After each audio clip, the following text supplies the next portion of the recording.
Hi friends, అందరికీ నమస్కారం. ఈ మధ్య 12 లక్షల వరకు ట్యాక్స్ లేదు అనే మాట విని చాలా మంది కన్ఫ్యూజ్ అవుతున్నారు. అసలు 12 లక్షల వరకు పన్ను ఎలా సున్నా అవుతుంది? ఒకవేళ ఆదాయం 12 లక్షలు దాటితే ఏంటి పరిస్థితి? ఈ గందరగోళాన్ని పూర్తిగా తొలగించి కొత్త పన్ను విధానం, పెరిగిన సెక్షన్ 87A రిబేట్, ఇంకా చాలా ముఖ్యమైన మార్జినల్ రిలీఫ్ గురించి చాలా సింపుల్గా ఈ వీడియోలో తెలుసుకుందాం. ముందుగా పాత కొత్త పన్ను విధానాల మధ్య ఉన్న తేడాను ఒక్క నిమిషంలో చూద్దాం. పాత పన్ను విధానం, ఇందులో పెద్దగా మార్పులు లేవు ఫ్రెండ్స్. సాధారణ వ్యక్తులకు 2.5 లక్షల వరకు, సీనియర్ సిటిజన్లకు 3 లక్షల వరకు, సూపర్ సీనియర్ సిటిజన్లకు 5 లక్షల వరకు బేసిక్ ఎగ్జంప్షన్ ఉంది. అలాగే మీ ఆదాయం 5 లక్షల లోపు ఉంటే సెక్షన్ 87A కింద 12,500 రిబేట్ వల్ల మీరు ఎలాంటి పన్ను కట్టనవసరం లేదు. ఇందులో 80C, 80D లాంటి చాలా డిడక్షన్స్ అందుబాటులో ఉంటాయి. ఇక కొత్త పన్ను విధానం విషయానికి వస్తే ఇందులోనే అసలు మార్పులు జరిగాయి. ఇదే ఇప్పుడు చాలా మందికి డిఫాల్ట్గా వర్తిస్తుంది. బేసిక్ ఎగ్జంప్షన్ ఇప్పుడు అందరికీ వయసుతో సంబంధం లేకుండా 4 లక్షల వరకు ఆదాయంపై ఎలాంటి పన్ను లేదు. అంటే మొదటి 4 లక్షలు ట్యాక్స్ ఫ్రీ. పన్ను స్లాబ్లు 4 లక్షలు దాటిన తర్వాత పన్ను ఇలా ఉంటుంది. 4 లక్షల నుంచి 8 లక్షల వరకు 5%, 8 లక్షల నుంచి 12 లక్షల వరకు 10%, ఆ తర్వాత 15%, 20% ఇలా స్లాబులు పెరుగుతాయి. కానీ మన 12 లక్షల లెక్కకు ఇవి చాలు. స్టాండర్డ్ డిడక్షన్, ఉద్యోగులు, పెన్షనర్లకు మాత్రం 75,000 స్టాండర్డ్ డిడక్షన్ అదనంగా లభిస్తుంది. అంటే వారి పన్ను పరిధిలోకి వచ్చే ఆదాయం లెక్కింపులో ముందు ఈ 75,000 తగ్గిస్తారు. ఇప్పుడు సెక్షన్ 87A రిబేట్ విషయానికి వద్దాం. కొత్త విధానంలో గతంలో 7 లక్షల వరకు ఆదాయంపై 25,000 రిబేట్ ఉండేది. ఇప్పుడు దాన్ని భారీగా 60,000కు పెంచారు. సరే, ఇప్పుడు అసలు పాయింట్కి వద్దాం. 12 లక్షల వరకు పన్ను సున్నా ఎలా అవుతుంది? చాలా సింపుల్. మీ వార్షిక ఆదాయం సరిగ్గా 12 లక్షలు అనుకుందాం. మొదటి 4 లక్షలపై పన్ను 0, ఎందుకంటే బేసిక్ ఎగ్జంప్షన్. తర్వాతి 4 లక్షలపై, 4 లక్షల నుంచి 8 లక్షల వరకు 5% పన్ను, అంటే చెల్లించాల్సిన ట్యాక్స్ 20,000 అవుతుంది. ఆ తర్వాతి 4 లక్షలపై, 8 లక్షల నుంచి 12 లక్షల వరకు 10% పన్ను పడుతుంది, అంటే చెల్లించాల్సిన ట్యాక్స్ 40,000. ఇప్పుడు మొత్తం పన్ను ఎంత అయింది? 20,000 ప్లస్ 40,000 మొత్తం 60,000. అయితే ఇక్కడే మనకు సెక్షన్ 87A కింద 60,000 రిబేట్ వస్తుంది కదా. కాబట్టి మీరు కట్టాల్సిన నికర పన్ను 60,000, అంటే మొత్తం పన్ను మైనస్ 60,000, అంటే రిబేట్ 0. చూసారు కదా, ఇలా సెక్షన్ 87A రిబేట్ పెరగడం వల్ల కొత్త విధానంలో 12 లక్షల వరకు వార్షిక ఆదాయం ఉన్న రెసిడెంట్ వ్యక్తులు ఎలాంటి పన్ను చెల్లించాల్సిన అవసరం లేదు. మరి ఉద్యోగులు, పెన్షనర్ల సంగతి? వాళ్ళకు 75,000 స్టాండర్డ్ డిడక్షన్ ఉంది కదా. అంటే వారి గ్రాస్ ఆదాయం 12,75,000 ఉన్నా కూడా 75,000 తీసేస్తే వారి పన్ను పరిధిలోకి వచ్చే ఆదాయం 12 లక్షలు అవుతుంది.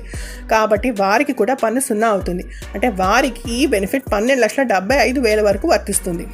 సరే, 12 లక్షల వరకు ఓకే. మరి ఆదాయం కొంచెం ఎక్కువైతే? ఉదాహరణకు మీ ఆదాయం 12,10,000 అయితే ఏంటి పరిస్థితి? ఇక్కడే చాలామంది కన్ఫ్యూజ్ అవుతారు. ఆ డౌట్ క్లియర్ చేద్దాం. స్లాబ్ ప్రకారం లెక్కేస్తే 4 లక్షల నుంచి 8 లక్షల మధ్య ఉన్న 4 లక్షలపై 5% పన్ను ఉంటుంది కదా. అప్పుడు 20,000 చెల్లించాల్సి వస్తుంది. 8 లక్షల నుంచి 12 లక్షల మధ్య ఉన్న 4 లక్షలపై 10%, అంటే 40,000 ట్యాక్స్ కట్టాల్సి వస్తుంది. 12 లక్షల పైన ఉన్న 10,000పై 15% స్లాబ్ వర్తిస్తుంది, అంటే 1,500 ట్యాక్స్ కట్టాల్సి వస్తుంది. మొత్తం పన్ను 20,000 ప్లస్ 40,000 ప్లస్ 1,500, మొత్తం కలిపితే 61,500. ఇక్కడ రిబేట్ రాదు, ఎందుకంటే ఆదాయం 12 లక్షలు దాటింది. అయ్యి బాబోయ్, ఆదాయం కేవలం 10,000 పెరిగితే పన్ను ఏకంగా 61,500 కట్టాలా? అంటే 12 లక్షలు సంపాదించిన వారికన్నా 12 లక్షల 10,000 సంపాదించిన వారి చేతికి తక్కువ డబ్బులు వస్తాయా అని డౌట్ వస్తుంది కదా. ఇది అన్యాయం అని కూడా అరవాలనిపిస్తుంది కదూ. ఖచ్చితంగా ఇది గగ్గోలు పెట్టి వ్యతిరేకించాల్సిన అన్యాయమే. అందుకే ఈ అన్యాయాన్ని సరిచేయడానికి ప్రభుత్వం మార్జినల్ రిలీఫ్ అనే ఒక అద్భుతమైన వెసులుబాటు కల్పించింది. మార్జినల్ రిలీఫ్ అంటే ఏమిటి? భయపడకండి, చాలా సింపుల్ కాన్సెప్ట్.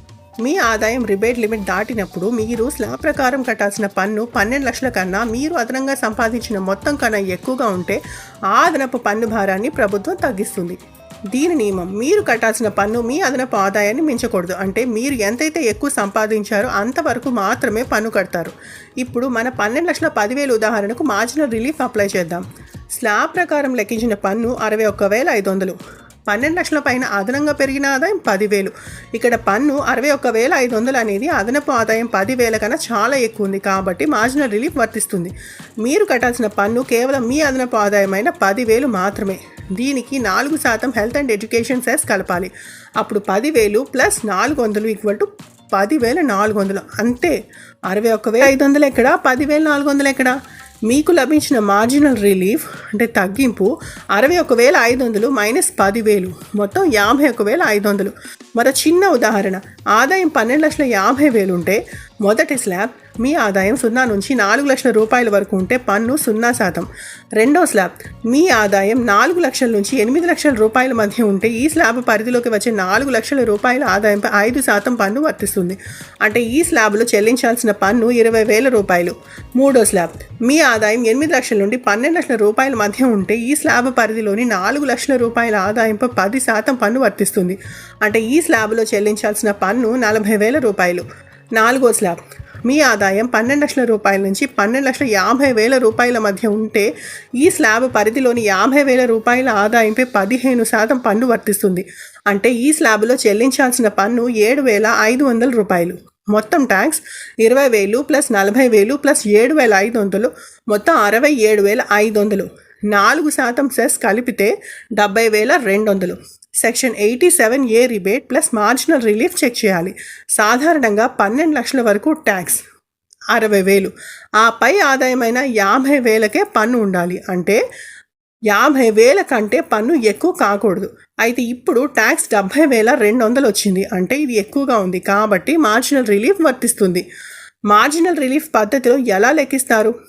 పన్ను మీరు చెల్లించాల్సింది అదనపు ఆదాయమైన 50,000 ప్లస్ దానిపై సెస్ 2,000 మొత్తం 52,000. ఇది సీలింగ్. మీ ఆదాయం 12,50,000 అయితే మీరు 52,000 మాత్రమే పన్నుగా చెల్లించాలి. మిగతా మొత్తానికి మార్జినల్ రిలీఫ్ వర్తిస్తుంది. అర్థమైంది కదా?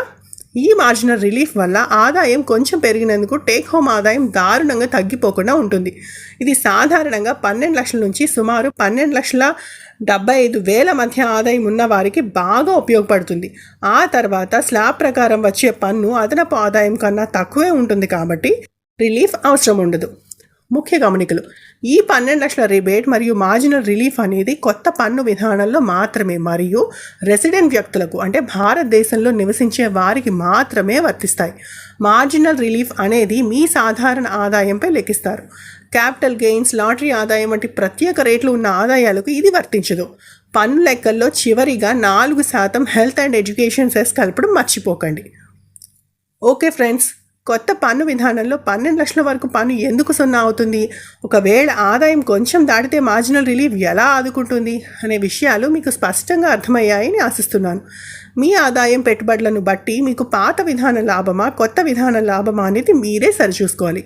లేదా ఒక ట్యాక్స్ ప్రొఫెషనల్ని సంప్రదిస్తే మంచిది. ఈ వీడియో మీకు ఉపయోగపడితే తప్పకుండా లైక్ చేయండి, మీ ఫ్రెండ్స్తో షేర్ చేయండి. ఇంకా ఏమైనా సందేహాలు ఉంటే కింద కామెంట్స్లో అడగండి. ఇలాంటి మరిన్ని క్లియర్ మరియు ఉపయోగకరమైన ఇన్ఫర్మేటివ్ వీడియోల కోసం మా ఛానల్కి సబ్స్క్రైబ్ చేసుకోవడం అస్సలు మర్చిపోకండి. మరో మంచి వీడియోతో మళ్ళీ కలుద్దాం. ధన్యవాదాలు.